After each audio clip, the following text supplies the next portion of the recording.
Good morning or afternoon to all of you. I'm Hewie Poplock. This is Tech for Senior, December 4th, 2023. This is episode number 192. And as I said, I'm Hewie Poplock. I'm your host today. Ron is here, but we've given him somewhat the day off, and he'll chime in and he'll be part of the show, but he's the co-host, and I'm the host today. We do this the first show of every month. It gives Ron a little break and some time for himself. This is a 1-hour show about technology with a Q&A, or questions and answers, at the end. Today we're going to be talking about, of course, security, and then voice dictation in Word on an Android phone, and then fun with photos, why Chris likes Google Photos, and then Drew King is going to do a session on Samsung DeX. If you don't have a Samsung phone, watch this, because it may be a reason for you to switch on your next phone to DeX. I've never realized that DeX was available and was on my phone. So now I've got to install it and run it. So it should be a lot of fun. And then after that will be Ray and his music session, and then our Q&A. So that's our show for today. I'd like to introduce everybody. You may not know who we are. There's a few new people on here today. First of all, I'm Hewie Poplock. I'm in Bradenton, Florida. I have been around computers since 1978 as a hobbyist, and I did end up being in the computer business for a short period of time, and some other things dealing with computers, but for the most part, it's been a hobby for me. And then our co-host, or today, and our host regularly, is Ron Brown.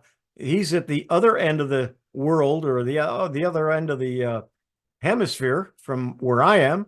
I'm in Bradenton, Florida. And Ron, where are you? I'm on a little island off the west coast of Canada called Vancouver Island, on a little town halfway up the island on the east side by the name of Comox. Yeah, and we've got anything cooking for you this week, or roasting for you this week? Always roasting. But I thought I would introduce the do you want me to do the premiere event and tell everybody what let's do the introductions, and we'll come back to you for that. Okay. Nope, got the week off. Not much happening this week. Okay, and then we got Bob G's in New Mexico. Bob, how are things with you this week? Fine, cold. Wish it was summer again. Yeah, we're going to have a cold snap again starting tomorrow, I guess. I'd be happy to have your cold snap. And then Ray, you're in Arizona. Tell us how your week's going.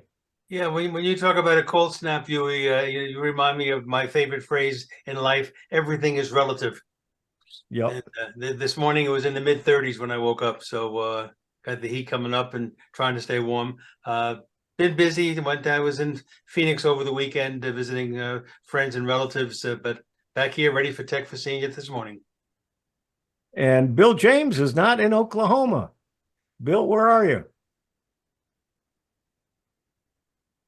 I'm in the Dominican Republic, and it's 84 degrees here. Wow. So I don't know what it is at the moment. Don't really care at the moment. So how long are you going to be in the Dominican Republic? Till the 10th. I'll be back on Sunday. Okay, good. All right, and then go ahead. I would miss Tech for Seniors, and that's what technology is all about. You can just take it with you. Absolutely. And Chris Guld is here, and you're not on the road. You're at home, correct? We're home. No, I've been decorating for Christmas. Yeah. It's coming along pretty well. I think it'll be okay. It's 84 here in South Florida. Yeah, it's not quite that here. We're just enjoying Florida, going to Christmas parties. They can be outside. Nice. It's nice here in Fort Lauderdale.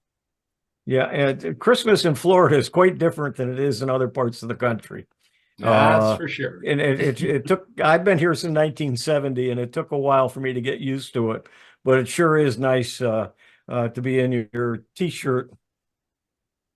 And Bob, we're not quite ready. I'm finding that out as well. There's Yeah. Christmas decorations up all over the place, palm trees in the background. And Ron, go ahead and tell us about the premiere for today. Premiere is always on the half hour after our show. And Ron, go ahead and tell us what great choices we have in the premiere today.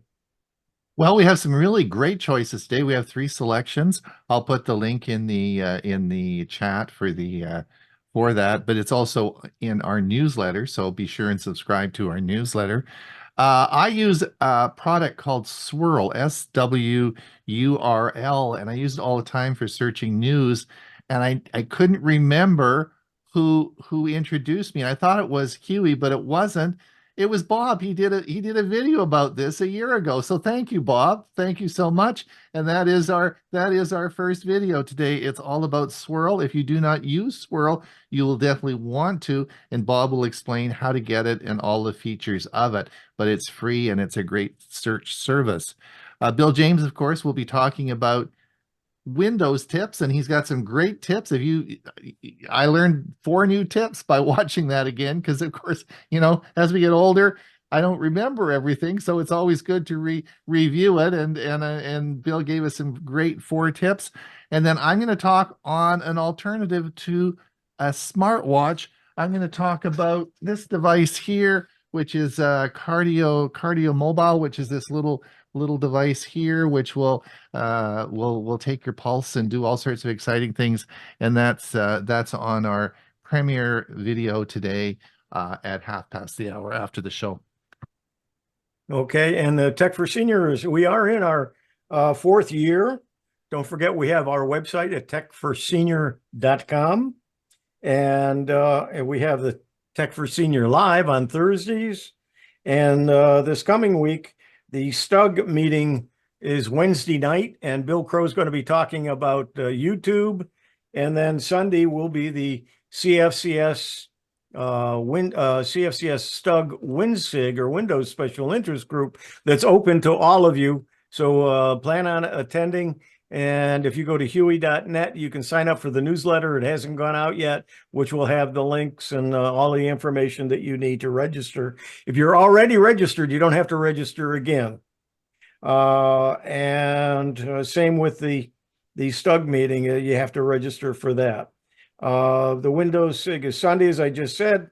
And be sure to subscribe to the Tech for Senior newsletter. It goes out twice a week. It's free, and there's lots of good information. So I think we're going to start with our security, and Bob, take her away.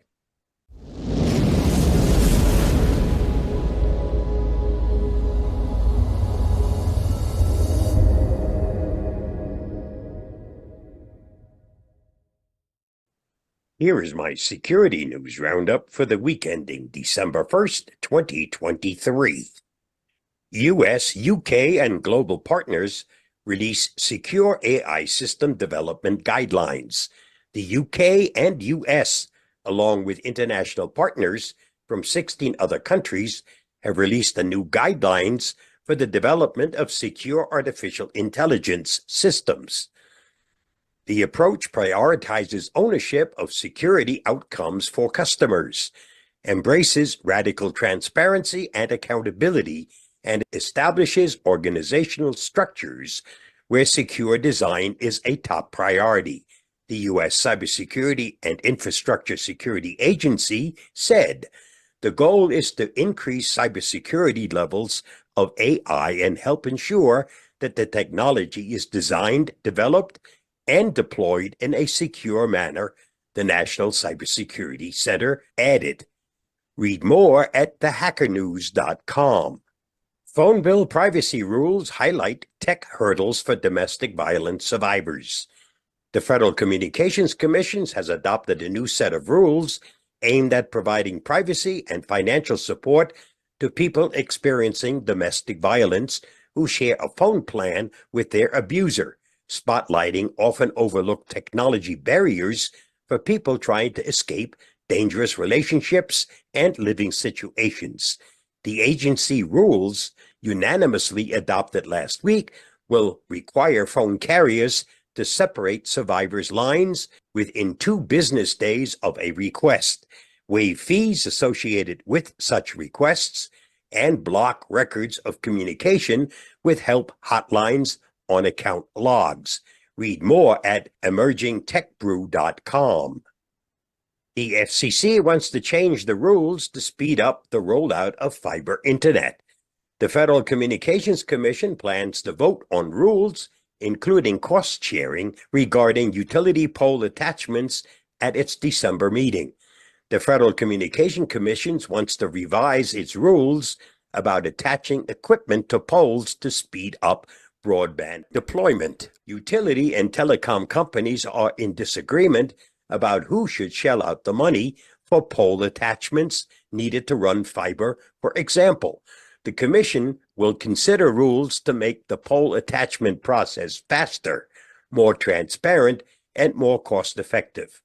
FCC Chairwoman Jessica Rosenworcel said in a note outlining next month's open meeting agenda. Read more at courtcuttersnews.com. Zero-day alert. Google Chrome under active attack, exploiting new vulnerability. Google has rolled out security updates to fix 7 security issues in its Chrome browser, including a 0-day that has come under active exploitation in the wild. Tracked as CVE 2023-6345, the high severity vulnerability has been described as an integer overflow bug in Skia, an open-sourced 2D graphics library. As is typically the case, the search giant acknowledged that an exploit for CVE 2023-6345 exists in the wild, but stopped short of sharing additional information surrounding the nature of attacks and the threat actors that may be weaponizing it in real-world attacks. Read more at thehackernews.com. Associated Press, ESPN, CBS among top sites serving fake virus alerts. Scam Club is a threat actor who's been involved in malvertising activities since 2018. Chances are you probably ran into one of their online scams on your mobile device. Confiant, the firm that has tracked Scam Club for years, released a comprehensive report in September while also disrupting their activities. However, Scam Club has been back for several weeks, and more recently, they were behind some very high-profile malicious redirects. The list of affected publishers includes the Associated Press, ESPN, and CBS, where unsuspecting readers are automatically redirected to a fake security alert connected to a malicious McAfee affiliate. Read more at malwarebytes.com. Ardent confirms hospitals disrupted over ransomware attack. Several U.S.-based hospitals are struggling with network outages. All affected locations belong to the same healthcare provider, Ardent Health Services. The company confirmed it suffered a disruptive ransomware attack. At least 6 healthcare institutions owned by AHS have reported network outages over the Thanksgiving weekend. One of the affected hospitals, BSA Health Systems in Amarillo, Texas, had to divert emergency medical services to nearby hospitals. Other affected AHS-owned institutions include St. Francis Campus of the University of Kansas Health Systems, Fort North Medical Center in Idaho, Hillcrest Healthcare Systems, Loveless Health Systems in New Mexico, Pascack Valley Medical Center, and Mountainside Medical Center in New Jersey. Read more at cybernews.com. ℍ𝕠𝕟's user data compromised after app failed to set password. ℍ𝕠𝕟, a popular parental control app that's used to track children, has exposed its activity logs, leaving users' private data in the hands of threat actors. With more than 1 million downloads on Google Play, ℍ𝕠𝕟 provides parents with services to track their children's location, listen to the sounds around the child to ensure safety, and set gaming limits.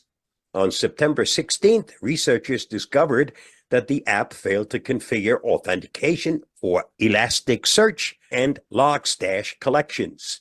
Due to ℍ𝕠𝕟's oversight, users' activity logs were left publicly available to anyone on the internet for more than a month, according to estimates.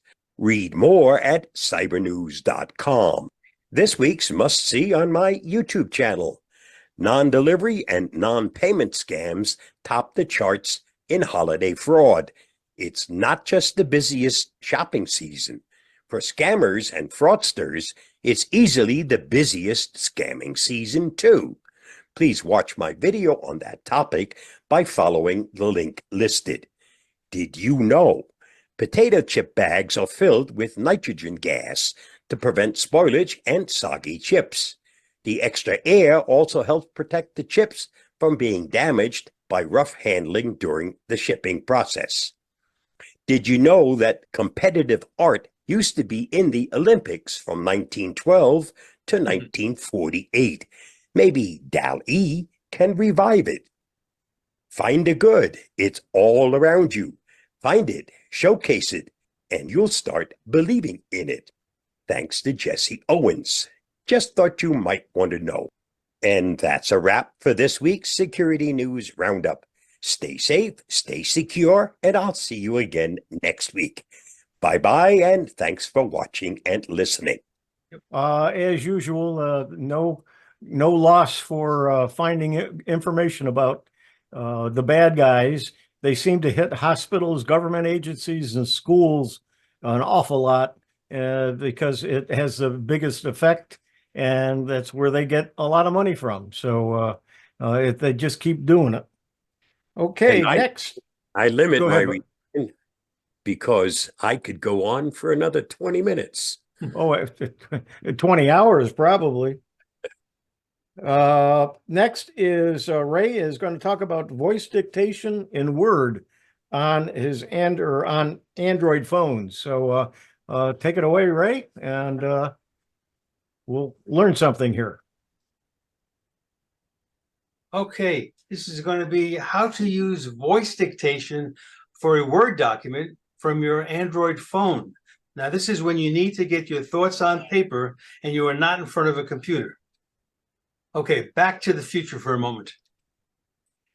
How many of you can remember that there was a time in the business world that to provide a written communication, one would need to verbally dictate the words to a secretary who knew either Gregg or Pitman shorthand, who would then type out the response on a typewriter? Now, over the years, secretaries like that were replaced by the dictaphone along with the typing pool. Now, by the time the 1980s rolled around, technology arrived in the modern office with when I was working with the Wang word processor. And that was followed closely by pretty much everyone having a computer and monitor at their workstation. And in those days, there was a variety of word processing programs that flourished. They included WordStar, WordPerfect, Apple Write, and of course, Microsoft Word. Thus, the process of putting text on a document went from verbal input to most everyone typing their own communications. I can remember that email messages benefited the most from this new approach. It became a very popular way to communicate with your coworkers and colleagues. However, while this increased productivity, often an older employee who did not have adequate typing skills was left behind. Now, voice typing comes to the computer. Not too long ago, there was a segment on Tech for Senior that focused on voice typing, and that's using the feature built into Microsoft Word. All you need is a microphone connected to your computer, and then as you speak, the words magically appear on your monitor. There's a similar ability as part of Google Docs as well. Now, so consider this scenario. You're away from home and your computer, but something has triggered your thought process, and you want to put on paper what you are thinking of before it's gone forever. Now, you're already familiar with using voice dictation with Word, and often use this method when you're in front of your computer, because like most of us, you can talk faster than you can type. I'm told this is particularly true if you're from New York City. It's important to note that this procedure using Microsoft Word also requires the usage of Microsoft OneDrive to save your files. Now I'm going to read off to you the steps to accomplish this voice dictation, and then I'm going to show you a video where I repeat these steps so you have it both verbally as well as visually. So the first thing is, on your phone, you need to go to the Play Store and download and then install what they call Microsoft Word Edit Documents, that particular app. Once you open the app, in the upper right-hand corner, you're going to click on a little plus sign. And then there are several tutorials that they offer that might be of interest. But for now, you're going to tap on the words blank document. Now you tap the phone screen to activate Word, and then tap the microphone icon. You begin to dictate and watch the words appear on the screen. When done, you close the app on the phone, and then when you get home, you can open OneDrive to see the Word document there. Now I'm going to show you a video confirming these steps. All right, I've now installed the app on this phone. I'm going to open it, and I'm going to tap on the plus sign in the upper right-hand corner, and that gives me the opportunity to open up a blank document, which I'm going to do. And now I have the microphone here, and as I tap on the microphone, 77 years ago, our fathers brought forth on this continent a new nation, conceived in liberty and dedicated to the proposition that all men are created equal. Period. New paragraph. Now we are engaged in a great civil war, testing whether that nation or any nation so conceived and so dedicated can long endure. We are met on the great battlefield of that war. Period. Okay, so there's some tricks of the trade when using voice dictation. In that video, I'll admit there were some typos because I failed to use certain commands that would help. And these include the following. They are what they call basic commands. So sometimes it's helpful to say words like next line, undo, delete, delete that, or delete, and then specify the specific word or phrase you want to delete. Punctuation. It normally adds things like a period, but you might want to use period, comma, question mark, exclamation point, colon, semicolon, new line, even dot, dot, dot, if you want to have 3 periods in a row. Symbols, of course, would include the percent sign, multiplication, degrees, the dollar sign, euro sign, pound, etc. for currencies. And formatting. You can bold, italicize, underline, start a list, end a list, indent, etc. The things that we normally use when typing, you can actually say them and they will work. But like most things in life, practice makes perfect.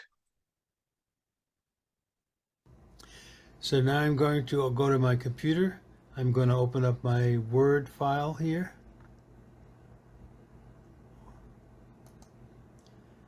I'm going to go to the most recent document. And there is what I dictated. Now, of course, the font's a little bit small, so let me change that up to something that's more easy to read. And there it is. So this is information that could be anything. I decided to use the Gettysburg Address here, and that's how easy it is to dictate on your phone from wherever you are and have it show up in a Word document when you get home. I think this is useful in many ways.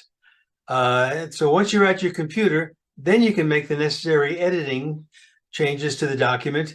You can change then the file name and this with the location where you want it saved to perhaps something that is more appropriate. Now, voice typing works with other Microsoft Office programs such as Excel and PowerPoint, although I have not personally tried these. But there are numerous YouTube tutorials for these applications.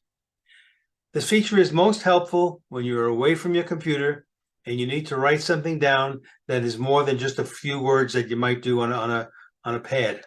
So I've begun to use this. I find it really helpful. I think you will too. That's it for now. Thank you. Thanks very much, Ray. That's good information, and for poor typists like myself, it's a very good convenience. Now, Chris is going to talk about fun with photos, and she's going to tell us why she likes Google Photos. So, Chris, take it away. Okay. Well, if you've been watching these Fun with Photos episodes, you know that I'm trying to teach all sorts of different software and devices, but invariably I come back to Google Photos. So I felt like I needed to tell you why I like Google Photos so much. I have 3 main reasons, and then there's a lot more. First of all, the best software is the one that you know, and I know Google Photos backwards and forwards, inside out. I am a Google product expert, and I wrote a book on it. Google Photos was created in 2015 from scratch to work in this age of smartphones and the tidal wave of photos that we take. It is just unsustainable for us to manage our own photos anymore.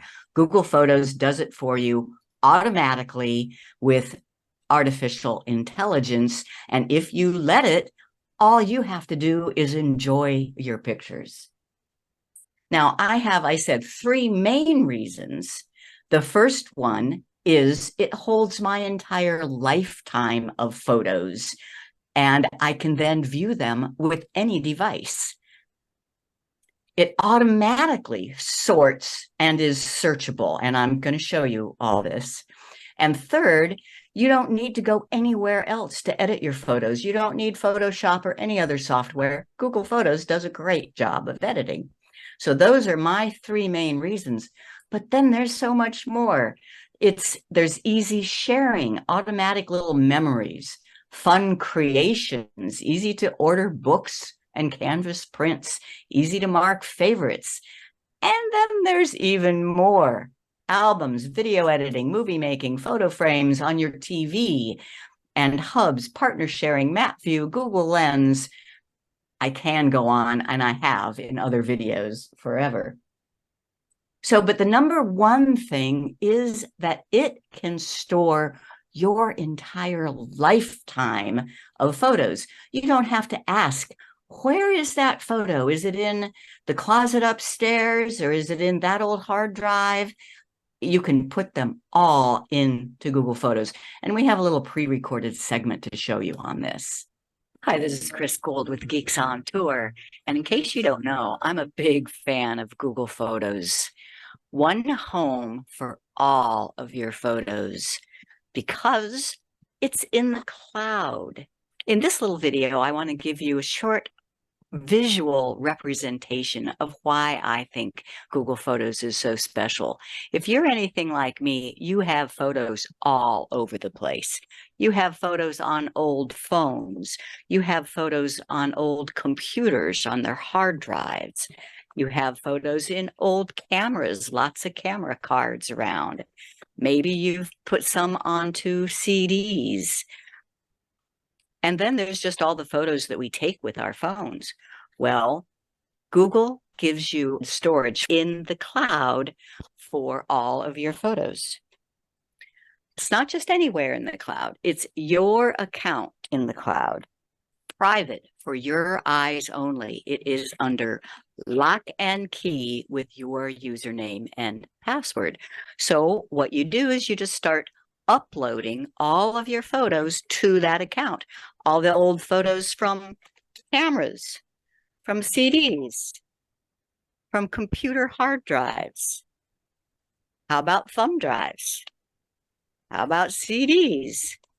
And then, of course, all the new photos you're taking from your phone, once they're all collected in the cloud, Google just waves its magic wand, and now they are all in date order by the date taken recorded on the photo itself. Let me show you what this looks like then on a phone or on a computer. So this is my Android phone, and there is the Google Photos app. And here's pictures I just took with this phone today, but I can go back, grab this little button, notice the dates go by. I can go back to 2004, and you know that this phone did not take these pictures. I am seeing all of the photos in the Google Cloud. All I need is a connected device and the Google Photos app logged into my account. So here is my iPad. There is Google Photos. It's looking at my same account. I can tell by the little account button in the upper right. And same thing. I could go all the way back to 2004 or before and look at all of the pictures that have collected in my Google account in the cloud. On a computer, you don't have an app or any piece of software. You just go directly to the cloud using a web browser. You go to Photos.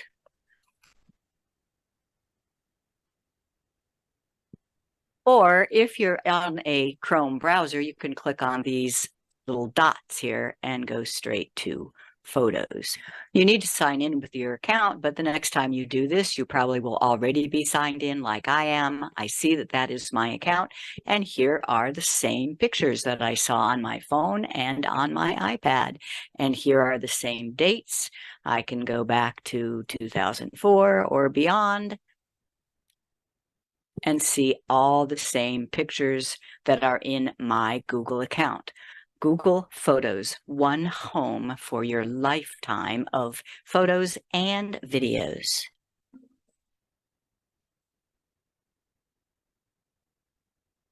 Now, there's one set of photos that did not get discussed in that little video, and that's old prints and slides. So I'm going to show, I ran into this little photo the other day that looks like it's my family at Christmas, and on the back it says 1982. I want to capture that. So I'm just going to take my phone and take a picture of the picture. So there's the picture. Also notice how dark it is. And Jim, while I'm doing this, can you take a picture of me showing how hard I'm working? Oh, sure. All right. So here I'm just taking a photo of the photo. Mm-hmm. And then I can look at it on Google Photos.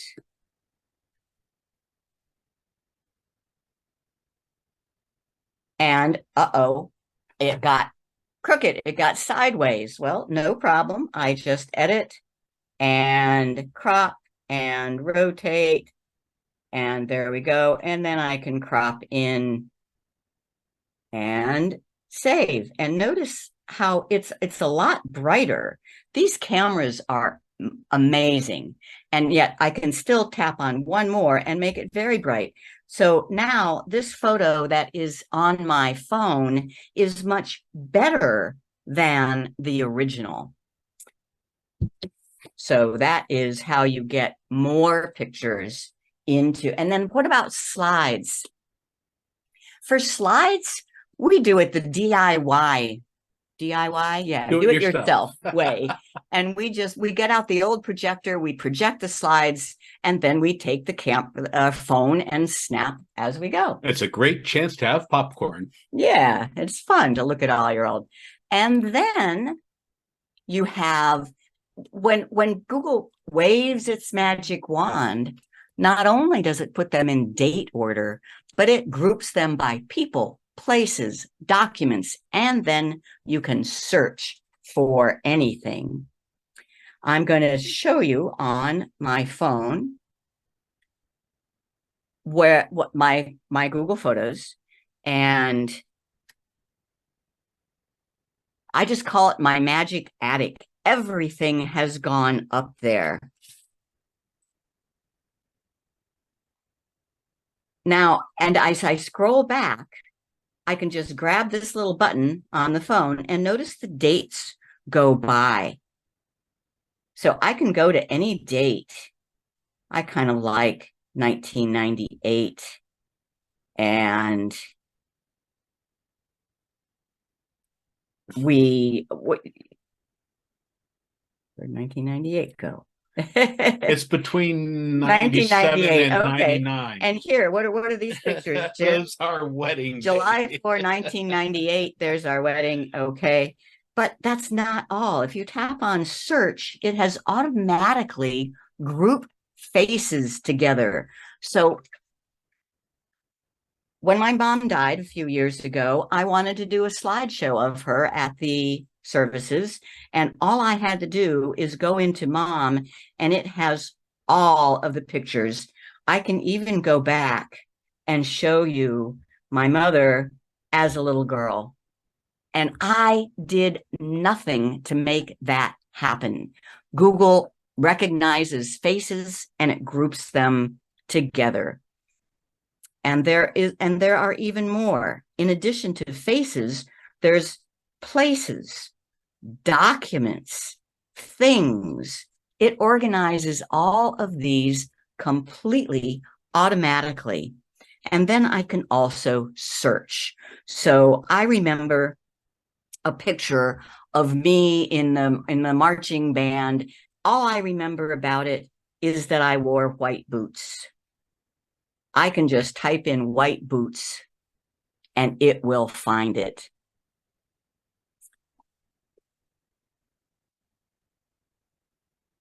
Gee, I didn't realize there were so many white boots, but this was back in high school. So it's a ways back here. There's the picture I was looking for. Isn't she cute? Me in white boots. But you can also combine. So we have a lot of pictures of beer.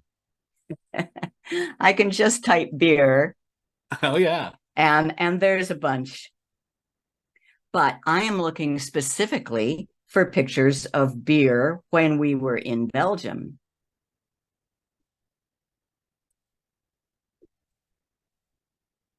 And it will find beer in Belgium. The best beers in Belgium. That's right. And this is when we were in Belgium. Or things like, all I remember is that I have a picture of our RV and a picnic table. RV, picnic table. And let's say, I probably have lots of pictures of our RV and picnic table. I want one that is in Arizona. So RV, picnic table, Arizona, and it will find it for me. And that is our RV with a picnic table in Arizona. No tagging, no work on my part at all. And then there's editing. I love editing with Google Photos. Here's just an example of a photo that's okay, but after just a couple of clicks, and I have a video on that. If you go to geeksontour.com and search for video 811, you'll see how to do this. Then there's special editing, something called Magic Eraser. There's a video 791 on that. Now, this is a special one. No, very few other software have the ability to take items out of a photo. So that's my top reasons for using Google Photos. It is everything for my photos. I don't need any other software. If you want to learn more, you can scan this code and get the first chapter of my book, Learn Google Photos.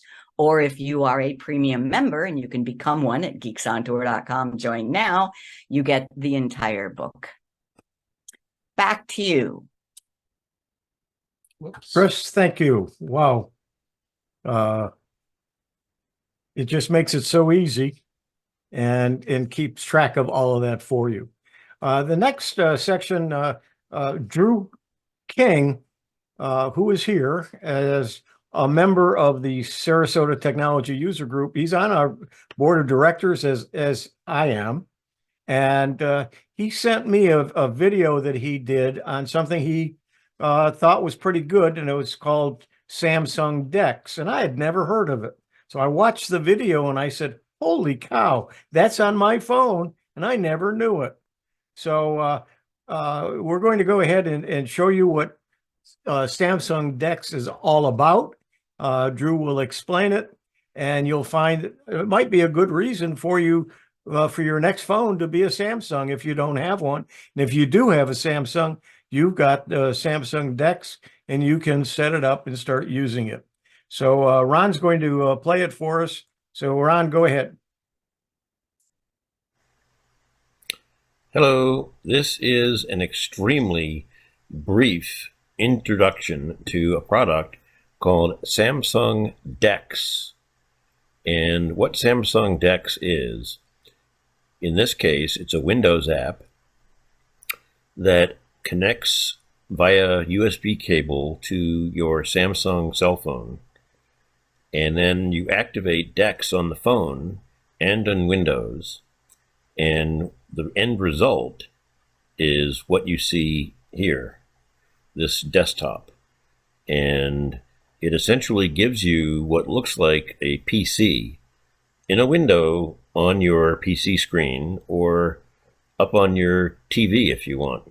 I am going to use the mouse and keyboard from my computer, but my computer isn't doing anything, and obviously my cell phone screen can't look like this. My cell phone is doing all of the processing, and it's using memory and all that. But this is a way to have a new computer. If I want to, I can maximize the screen so that I essentially have access to my cell phone on my computer screen.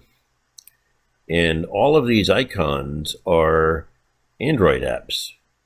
If I click on the Google folder, all of these are Android apps. They're not Windows apps. They're not running in Windows. They're running on the phone. So if I choose to launch the Gmail app, for example, here is Gmail. And I can click on a file and it will show me the email. If I open up my Samsung browser, you'll see that it's going to open to Tech for Senior. And then I'll shrink it down and put it in a window over here, because this is like having Windows or Linux or a Chromebook. It's actually most like a Chromebook, if you think about it, because your phone and Google Chrome books are very similar. And you can have icons. These are the default icons that it puts on your desktop. The File Explorer, the Google web browser, the photo gallery, Samsung email, and if you were to click on settings, it takes you into what is essentially the settings program on your cell phone. And this will change the settings on your cell phone. I have, as you can see, along the taskbar here, you can pin applications to the taskbar. I have Gmail pinned to the taskbar. I have the Brave browser on the taskbar. I have what's called Canine Mail on the taskbar. This is the email program that I use on my Samsung cell phone. This is the Samsung browser with the Tech for Senior window open. And this is the Google Maps program that is open. And as you can see, I can load Google Maps and go in full screen on my computer to Google Maps. And I can, look at this. This is a restaurant in a plaza, and this is the plaza. It's taking up a quarter of my window screen. Really cool. I will shrink that down. And in order to get to other applications, what you need to do is click on this button down here in the lower left-hand corner. It says Apps. And if I click on it, it brings me to all of my apps that I have on my cell phone. Here, that this is the AccuWeather app as it runs on my cell phone, and I can maximize it, and it'll say restart the app. Okay, restart the app. Now I've got the weather app full screen in this window, and I can take it one step further and actually make it full screen on my computer. So when I go into radar, this is what I can see on my computer screen. This is the Florida radar as it is right now. This is the Android AccuWeather app that is installed on my cell phone, being displayed on my Windows 11 computer. And I have to restart the app in order to change the size. Some apps require that and some apps do not. And then if I want to, I can pin it. If you want to be able to get to that app all the time, you just want to click on hold. And then you can here drag it to add it to the home screen. And now I've got the AccuWeather app on my desktop. I like to play the game of backgammon. So what I'm going to do is search for backgammon, and you'll see that when I launch Backgammon Mighty, it defaults to full screen because that's what I used it at last time. It remembers that I was in full screen, and I can do single player, and I continue as this person. And there I am. I'm playing full screen backgammon on my computer, even though the app is actually installed on my cell phone. But as you can see from here, it's not running on my cell phone screen. My cell phone screen is just the same as it is. It's the home page on my phone. It's merely using it as a remote terminal, kind of like the old-fashioned computer days. You can drag files in and out of this program into Windows. Yes, you can do that. I can take a file from my files. Let's take this guy. Let's go into downloads. And here's a picture. And can I drag it right onto my desktop? Now, you're not going to see it on my desktop because I've got all my icons hidden. But I did just move it to the desktop. You can see that it now has this icon that is reflecting that it's working. And you saw just briefly it copied the file. And so it's actually on my computer. So if you want to, you can go into your images, which are basically all of your pictures, drag whatever you want onto your desktop or into your email program. Screen capture. You can actually do a screen capture by clicking on this button here. If I take a screen capture, you'll saw that it just took a screen capture. And now I've got it, and I can open it up in Gallery, or I can open it up probably in Google Photos. Yeah, let's open it in Google Photos just once. And there it is. There's a screen capture of my desktop in Google Photos. Isn't that neat? This is something that I imagine a lot of people would find very useful. Kind of gives you a second computer. Instead of having your cell phone sitting around doing nothing, you could actually have two computers. Almost like a virtual machine, only the processing is happening on your phone, not on your computer. So anyway, I thought you might want to know about this. Yeah, this is a Windows app that comes from Samsung. You load the app on your computer. You plug your charging cable in between your computer and your cell phone. And as soon as you plug it in, the software will recognize that you plugged in the cable, ask you if you want to launch the desktop. It's kind of neat. This is a unique way of utilizing your phone and your computer. Because, for example, I happen to really like the email program that I have on my cell phone, only it's small on my cell phone. Here it is running full screen on my laptop. This is my unified inbox. This is the folders for this particular account. I can click here, and these are all the email accounts that I have this program checking. I've got accounts at Google, King Consulting, Microsoft, other places too. If I go into Jake's Lounge, Jake is the demonstration person for Constant Contact. Anyway, this is my email program that I use. And if I move my camera out of the way, I can click new email message. And then if I want to send a message to Hewie, I just start typing your name, and there it is. And I can type in your name. That's how easy this program is. It's really cool. You can add a separate reply to address. You can put in closed captions. You can attach files. And again, these are files that exist on your cell phone.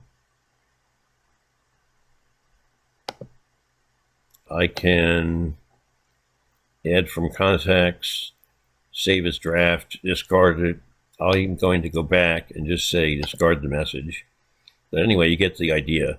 If you have a favorite program that you like to use on your phone, like your email program, for example, or maybe you like the Gmail app, rather than having to go into the browser, think about it this way. I could go in and have Gmail. Let's say you really like to use the Gmail app as your email program for all of your accounts. If I go over here, you'll see that I have several accounts in my Gmail app on my cell phone. And so I can look at all inboxes, or I can switch to a specific inbox. For example, this is the ℎ𝕠𝕟 meeting mailbox. You'll see, here's from October, a security alert, a new sign-in from Windows. So if you want to, you can actually run your cell phone's Gmail app on your computer as your primary email program. You can put it in a window, use it just like any other app. Your phone can be sitting on your desk, rather than having to go into a browser and have one browser tab for your 10 different email accounts.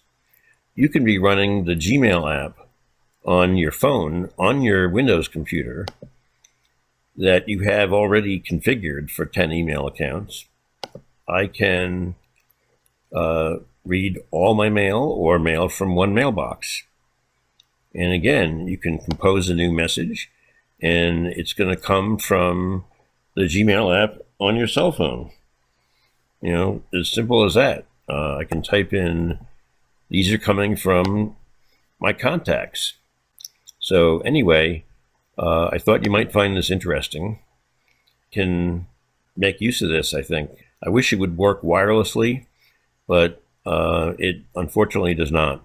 The phone sees the computer as a wireless device, only it doesn't work. It only works with a cable. It supports HDMI as well. So you can, if you get a cable that will allow you to come out of your phone and go into and have an HDMI connector on the other end, you can plug it into a big TV screen. And then you'll need to have, obviously, a mouse and a keyboard somehow connected via Bluetooth to your TV, because you're not going to have a mouse and keyboard otherwise. I'm utilizing on my computer the mouse and keyboard for the computer. The same thing would be held true if you were to project it to your TV. Your TV needs to have a mouse and a keyboard. I was able to successfully project this to my Fire Stick. I have a little connector. I don't have a Bluetooth keyboard and mouse to plug into my Fire Cube, but if I did, I could run my cell phone on my 60-inch TV set. That'd be pretty cool.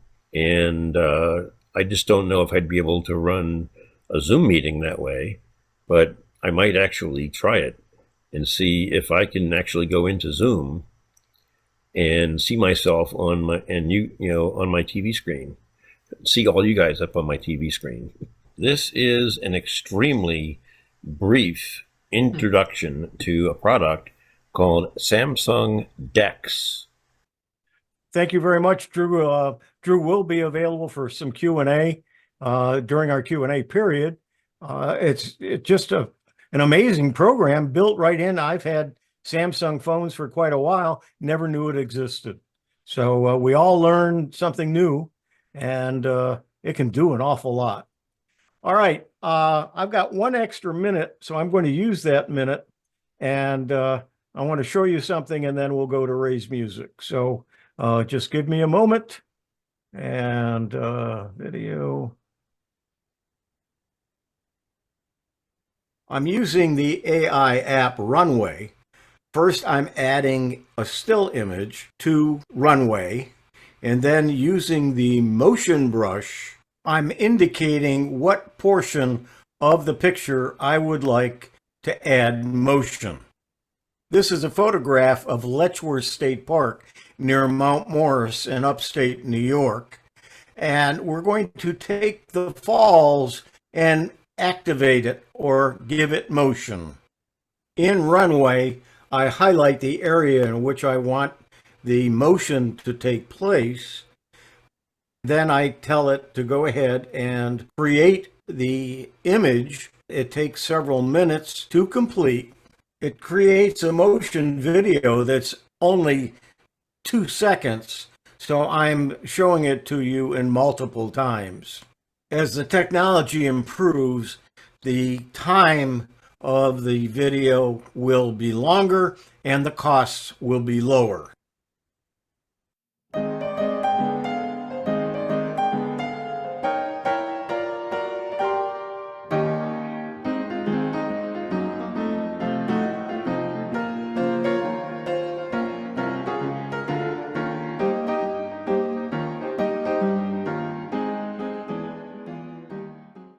Okay, Merry Christmas from Ed and Elton. In the past, I featured separately a longtime favorite of mine, Sir Elton John, and a more recent favorite, Ed Sheeran. And while I try not to repeat a singer, I could not pass up these two performing a duet with their song Merry Christmas, which was released during the holiday season in 2021 when the COVID lockdowns were still prevalent worldwide. Now, according to the Bing AI search feature, the song Merry Christmas was released on December 3, 2021 as part of Elton John's collaborative album, The Lockdown Sessions. The song is a duet between Elton John and Ed Sheeran, and it's cheerful and upbeat Christmas song that is sure to get you in the holiday spirit.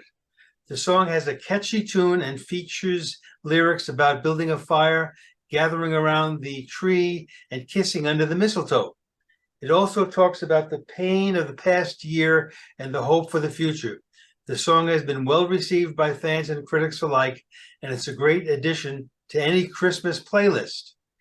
Now, Ed Sheeran and Elton John co-wrote the song Merry Christmas that entered the UK charts at #1, not surprising, shortly after its release date. It's been reported that all proceeds from the song in the United Kingdom will go as donations for the Ed Sheeran Suffolk Music Foundation and the Elton John AIDS Foundation. I must have been living under a rock during the Christmas season 2 years ago, as I was not aware of this song until recently. So better late than never. Here is the song, as well as my wishes to everyone for a Merry Christmas. I'm going to play the YouTube video directly because that one has the lyrics, and I always like it when they can do that. So, Merry Christmas. Yes, and Merry Christmas to all, and Happy Hanukkah for those who celebrate that. And we're glad we're here and all of us on the staff of Tech for Senior wishes you great holidays. And with that, we can, as usual, thank you, Ray. Great song. And it'll take us into the Q&A. And I see Ron Brown has his hand up. So, Ron, go ahead. Two things. First of all, I just want to remind everybody, if you have to leave now, don't forget Thursday. Come and watch our show on Thursday. It's going to be fun. I wanted to let everyone know that I had a friend that just went to Europe, came back, and before leaving, I said to him, you know, make sure you have Google Photos turned on so we can see some pictures.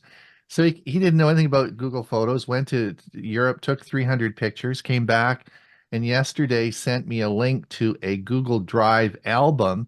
And within that album, he had created an album for each picture. So he had 300 albums, and in the album, he put each picture and maybe another little Word document about what the picture was all about.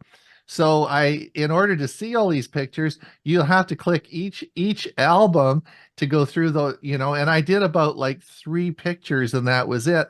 And I thought, what a sad waste of time, because nobody's ever going to look at that. And he spent hundreds of hours doing this, compared to when Chris went to England.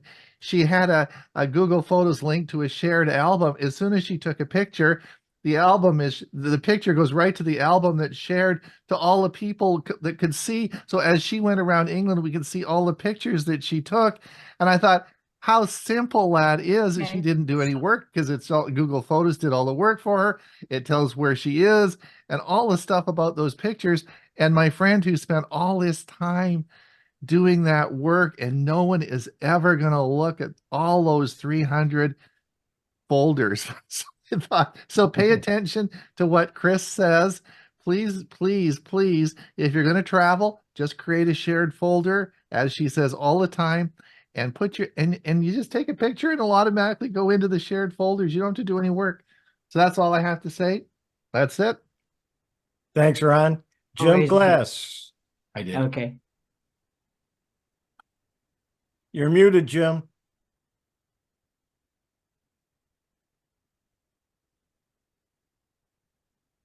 Thank you. I put a message in the chat room for Chris and Jim. Is there any way of putting text on the face of a photo with Google editing? You know, like when we get an old photo, we want to put the names of the people who are in the photo. So You can do it right on the photo. Yeah. Yeah. Okay. A couple of different ways. Number one, every photo has a description. You can write whatever you want in the description, and that will show up when you bring a photo full screen. Or if you want it actually printed right on the photo, the Android version of Google Photos is the only one that can do that, but you can put text with markup. Yeah, that's called markup. And I have videos on both those things. okay, thank you. I'll check out the video. Carl, Enjoyed you're the next. program yesterday, by the way. Thank you. Thanks. Yeah. Yeah, perfect. Drew, that was amazing. I could have used it yesterday, the information. I was going to return something to eBay, and one of the things they wanted me to do was take a photograph of what I was going to return. And so I did with my phone. Now I had a problem. eBay is on my laptop. And how do I get the picture from my phone to my laptop? Because you have to insert it in the place where eBay wants you to insert it. It's not like an email. It's in their app, the eBay app. Yeah. So what I had to do, and if I had your app there, it would have been a piece of cake, I think, once I know how to use it, I guess.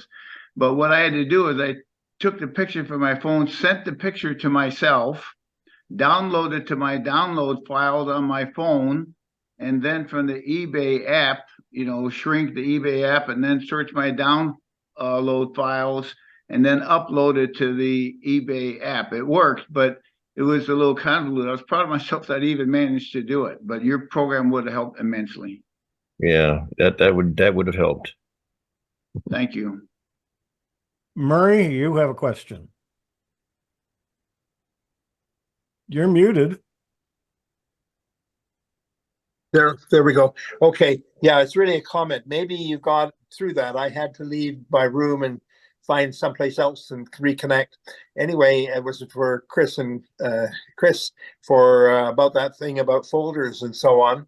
And the point that the thing that I was mentioning that, well, first of all, I think of folders in Google or in iPhoto as being really, or the albums, I mean, as really being tags.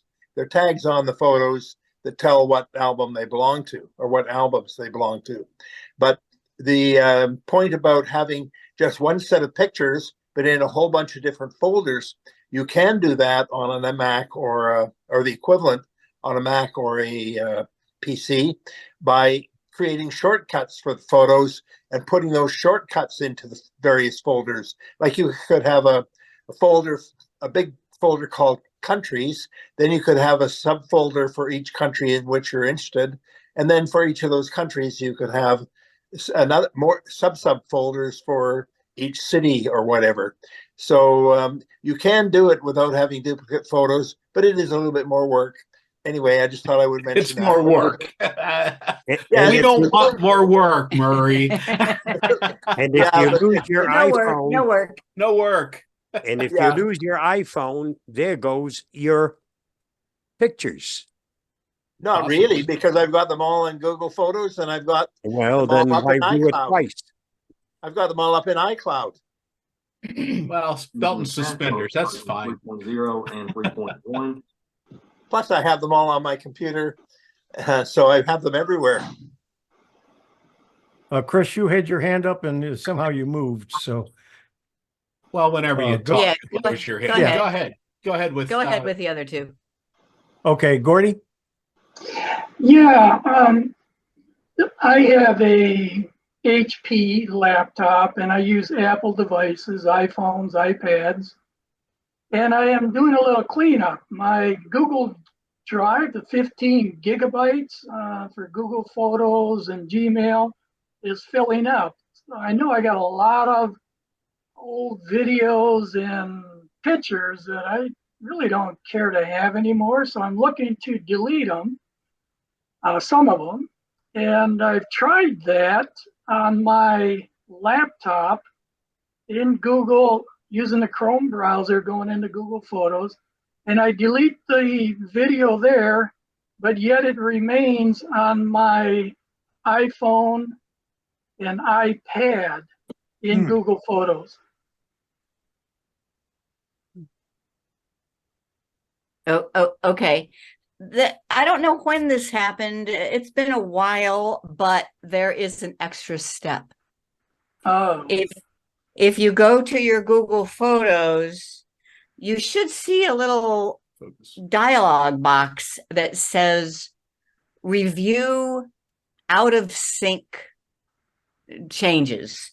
And if you don't see that dialog box, you can get to it by tapping on your account button in the upper right.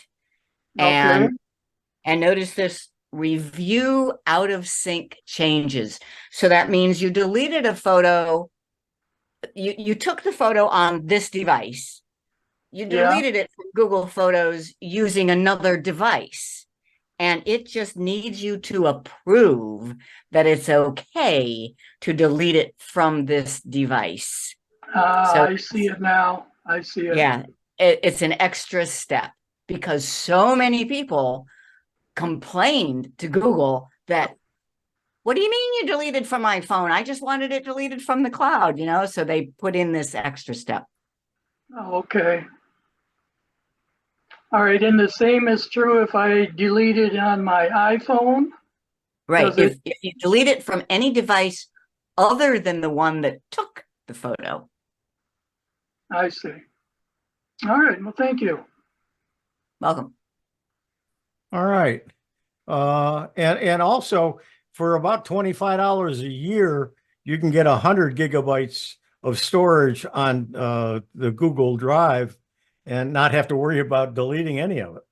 Yeah, they keep throwing that ad to me to go ahead and spend the money. I'm a little hesitant.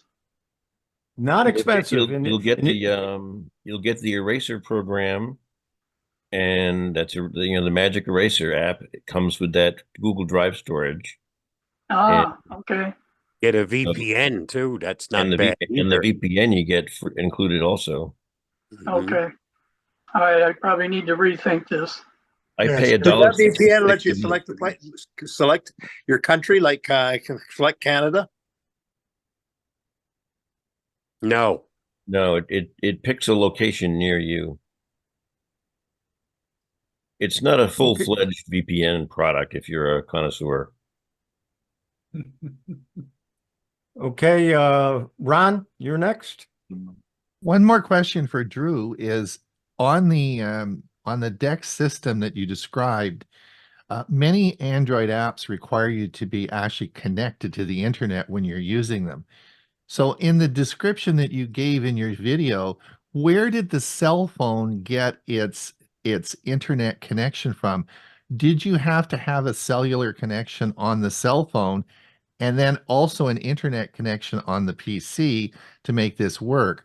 Or you see where I'm going with this? Or yeah, I think that if you have an out of service Samsung phone that doesn't even have cellular service, as long as it has internet service, it should work with your computer. so you're getting the internet then from a Wi-Fi connection off the on the phone, correct? Yeah, my phone, yes, I'm getting, my phone is still connected to my my house Wi-Fi. Okay, then the corollary to that is, suppose you're traveling and you have your phone, your Samsung phone in your hotel room that's connected to a cellular service and you don't have any Wi-Fi connection. Can you get the Wi-Fi using the DeX from your cellular phone back into your computer using a cellular connection rather than a Wi-Fi connection? Well, in the event of a hurricane around here, I plug my phone cable into Windows and do USB cable tethering to share my cell phone's internet to my Windows computer when I lose home internet service. And then Windows can become a Wi-Fi hotspot for your house. So you can have other devices connect to your Windows computer. Cool. All right. That's good. Okay. All right. Thanks. Chris? Yes. Yeah. Yes. Two things. First, to Ron, thank you for that little story about somebody who made it so much harder to share their photos when they're traveling. But a point of clarification, my photos did not automatically go to an album. I only chose my best. I might take 50 photos in a day.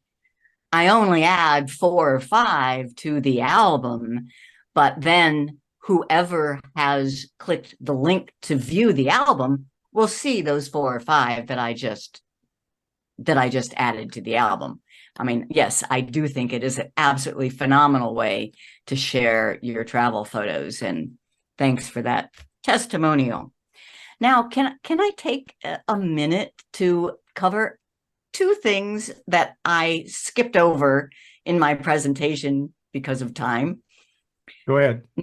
Okay, number 1 is, and I'm going to show you on the computer, just because it's a bigger screen, it's easier. So he's just going to share the computer.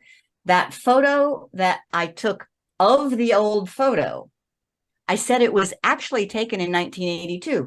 So what's the problem? When I take a photo of a photo, what is the date? Today's date. No, I want this photo to show up in the date where it was originally taken. All you have to do is, and you can do this on the phone, on either iPhone or Android or a computer, you just go to the date and you change it. I noticed it said 1982 on the back, so 1982. And then I see a Christmas tree and unwrapped presents. So I'm going to say that was December 25, 1982. And when I click save, this photo will disappear from my current photos and it is found in 1985. What did I say? 82. Yeah, well, just trust me, it is there. 1982. Yeah, it is there. I promise. I'm not going to bother. The second thing is I asked Jim to take a picture of me with his phone. It goes to his Google account. Then how does it show up in my Google Photos? Partner sharing. And we have clicked the button to say, if he ever takes a picture of me, I want it. And it gets automatically sent and saved to my Google Photos account. That is the partner sharing. There's several options. When I take a picture of him, it will automatically get saved in his Google Photos account. And I just love that. I mean, anybody else distressed that they don't have any photos of themselves because they're always the one taking the pictures? Well, you can do it. Okay, that's my addendum. Thank you very much. Steve, final question in the Q&A. Okay. What's the best way to get 35 millimeter onto the computer? There are apps. There are apps that will do that. You can also Scan. You can scan. You need some kind of a light table, and you can actually use the white screen of an iPad, and put the. If you're talking slides, 35 millimeter slides. No, I think 35 millimeter film. When I was taking pictures professionally, You can still do the same we thing. used to have a film and slide scanner, but it was a few Right. $1,000. So it was a professional setup. For my own personal use, I don't want to buy something like that to scan what I've got. You can I'll still recommend- do the same I'll thing. recommend Digital Legacy in California. Contact them. They've got a Christmas sale on right now. I converted thousands of my slides using them. It was worth the cost. It's For the reasonable. amount of work, they do a lot better job than you can do yourself with a scanner. They clean every slide, make sure there's no dust on it, and it is. I thought it was really, really worth it, and I found their service. I tried a whole bunch of different ones, and I found theirs by far the best. So this is the same Murray that wanted to make more work for us on the photos. Yeah, now I'm trying to save you work for a change. All right. On that note, I want to thank everybody for a lot of good questions, and I hope you got the answers that you needed. And Ron, thanks for being my co-host and doing some of the technical stuff in the background. And all the rest of the staff, thanks for everything you did to put in the show today. I think it was a good show, lots of interesting information. And with that, don't forget Tech for Senior on Thursday, and don't forget the premiere in about 7 minutes. I'm Hewie Poplock. Thanks. We'll see you next time. Bye-bye.